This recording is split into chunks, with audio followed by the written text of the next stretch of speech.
Olá pessoal, tudo bem? Tudo tranquilo com vocês? Professor Wagner do Exatos Agora Vai. E hoje a gente vai falar um pouquinho sobre a teoria dos conjuntos. E hoje eu não vou falar muito sobre o conjunto dos números, né? Os conjuntos numéricos. Eu vou falar um pouquinho sobre a ideia geral de conjuntos e alguns problemas envolvendo a teoria dos conjuntos, utilizando basicamente o diagrama de Van Euler, para a gente poder entender como que a gente pode relacionar elementos e, claro, resolver problemas de uma maneira muito simples. É para isso que você está aqui, certo? Muito cobrado em concursos, os conjuntos em si, eles são agrupamentos de elementos, né? Onde a gente coloca elementos que têm características parecidas.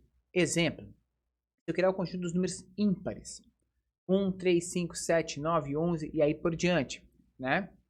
A gente está criando um conjunto dos números ímpares. Lembre-se que a gente pode criar um conjunto que seja um conjunto finito. A gente consegue elencar, analisar todos os elementos desse conjunto. Por exemplo, conjunto dos dias da semana. Segunda, terça, quarta, quinta, sexta, sábado e domingo. Acabou. Eu já elenquei todos os elementos desse conjunto. Isso é o que a gente chama de conjunto de números finitos. Conjuntos finitos. Não precisa ser só número. Pode ser dia da semana, por exemplo, nomes próprios. Agora, quando eu crio um conjunto, por exemplo, de números ímpares, é um conjunto que a gente chama de infinito. E quantos são todos os números ímpares que nós temos? Sabe o fim, né? Os números em si, eles têm uma ordem infinita, então a gente não pode definir qual que seria o fim desse conjunto. Isso é um conjunto de número infinito. Então, recapitulando até agora, eu disse para você que nós vamos estudar conjuntos. Dentro dessa ideia de conjuntos, que são agrupamentos de elementos com características parecidas, iguais, nós vamos, verificar dois agrupamentos possíveis. Os conjuntos de números finitos, ou os conjuntos de elementos finitos, e os conjuntos de números ou elementos infinitos. Finitos, quando eles têm um fim, quando eu consigo elencar todos os elementos desse conjunto. Infinitos, quando nós temos um conjunto de elementos que a gente não consegue elencar todos os elementos, ou seja, em algum termo ele não tem fim, certo? Então vamos escrever aqui um pouquinho e relacionar essa característica que a gente está analisando até agora. Então nós estamos falando de conjunto. E quando eu falo de conjunto para você, agrupamento de elementos. Perceba que eu já falei uma vez, já repeti e agora estou escrevendo. Você vai guardar isso. Agrupamento de elementos. Então, toda vez que alguém fala de conjunto para você, está agrupamento de elementos.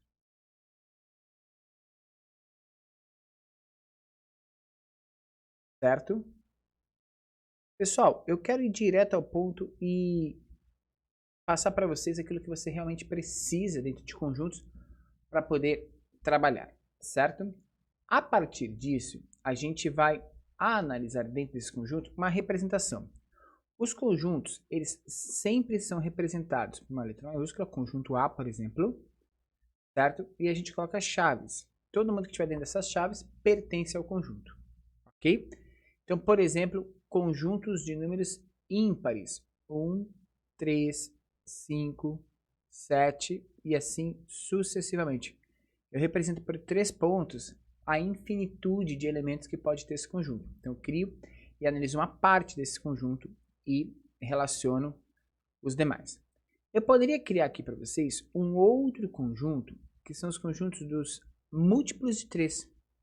3, 6, 9, 12 e assim também sucessivamente. Nós temos vários elementos dentro desse conjunto. Então a gente tem várias ideias de conjuntos. Assim como eu disse para vocês que a gente pode criar um conjunto finito, que é o conjunto do dia da semana. Segunda, embora a semana comece na segunda, mas vamos pensar aqui segunda, terça, quarta, quinta, estou abreviando aqui, sexta e sábado. Só para a gente não ficar muito tempo aqui falando disso, mas a ideia é relacionar todo esse agrupamento, ok? Então, quando eu falo de conjuntos para vocês, eu estou falando de agrupamento de elementos.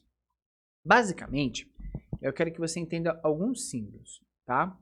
A gente vai ter o símbolo U, que vai representar para a gente união. Eu vou falar para você o que é a união.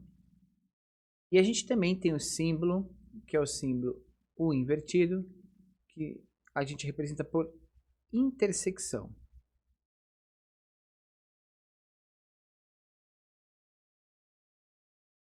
Então vamos definir o seguinte, para a gente explicar para vocês o que é união e o que é intersecção, a gente vai trabalhar com a seguinte relação. Vamos supor que eu tenho o conjunto A. O conjunto A, ele é formado pelos números de 1 até 9. Então a gente tem aqui a numeração das unidades de 1 a 9, beleza? E eu tenho o conjunto B, pessoal, que é representado pelas unidades representadas por pares. Então, 2, 4, 6 e 8, certo? A primeira ideia é a gente fazer aqui a intersecção, representar qual é a intersecção. Então, se eu viro para você e falo assim, olha, eu quero a intersecção de B. O que eu estou falando para você? Eu quero verificar quais são os elementos que aparecem tanto em A quanto em B. E se a gente for analisar os elementos que aparecem tanto em A quanto em B, são os elementos exatamente pares, né? É basicamente o conjunto B inteiro, ó.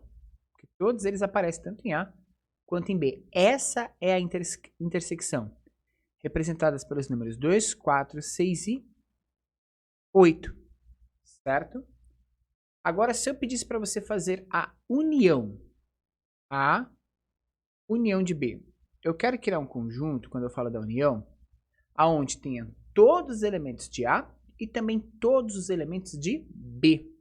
Como assim, Wagner? Assim, ó, eu tenho o 1, o 2, o 3, 4, o 5, o 6, 7, 8 e 9. Todos esses elementos pertencem tanto a A quanto a B, certo? Então eu estou verificando com você a ideia de união, de juntar todos os elementos e contar quantos elementos nós temos, e a intersecção, que é contar aqueles que se repetem. E perceba o seguinte, gente, o elemento ou o conjunto A tinha 9 elementos. O conjunto B, ele tinha 4 elementos. Agora, quando eu faço a união desses dois conjuntos, eles passam a ter 9 elementos de novo. Aí você me pergunta, por quê, professor? Porque eu não conto duas vezes aqueles números que aparecem nos dois conjuntos. Eu conto apenas uma vez, é o mesmo elemento. Então, a união de dois conjuntos normalmente vai ser menor, tá, do que a soma de todos os elementos dos conjuntos. Ou é menor ou é igual. Quando que será igual? Quando eles não tiverem elementos iguais, que pertencem aos dois conjuntos. Ok? Aí, tudo bem. Perfeito? Então, a gente começa a entender, a analisar como esse sistema funciona. E olha como que é fácil a gente verificar quantos elementos terão na união. A gente pega a soma de todos os elementos. O conjunto A tinha 9 elementos. O conjunto B tinha 4 elementos. Soma isso. Dá 13. Subtrai os elementos da intersecção, que são 4. Se eu pegar todos os elementos dos dois conjuntos e tirar a intersecção, eu vou saber quantos elementos no total eu vou ter na união desses dois conjuntos, certo? Então isso ajuda muito a gente a fazer um tipo de análise como esse, ok? Então essa é uma primeira análise, uma introdução básica para essa teoria de conjuntos, para a gente entender um pouquinho dessa relação de união e intersecção. A gente poderia fazer também A menos B. O que é A menos B, professor? É pegar dentro do conjunto A e tirar do conjunto A todos aqueles que pertencem ao conjunto B, que serão os números pares. Então, quando eu faço A menos B, eu estou retirando a intersecção e falando só quem pertence unicamente ao conjunto A, que seria o número 1, 3, 5, 1, 3, 5, 7 e 9. Então, quando eu faço A menos B, eu fico somente com esses números, ou seja, todo mundo que pertence única e exclusivamente ao conjunto A. Agora, se eu faço B menos A, eu vou pegar de B e vou tirar todos aqueles que pertencem a A também. Só que se eu tirar todo mundo que pertence a A também do conjunto B, a gente elimina todo mundo. Ou seja, B menos A acaba se tornando um conjunto vazio, porque todos os elementos de B também pertencem a A. E a hora que eu tiro todo mundo que pertence a A, eu fico com um conjunto chamado de conjunto vazio, tá? Então é importante a gente conhecer e interpretar essa relação aí, essa correlação entre estes elementos, beleza?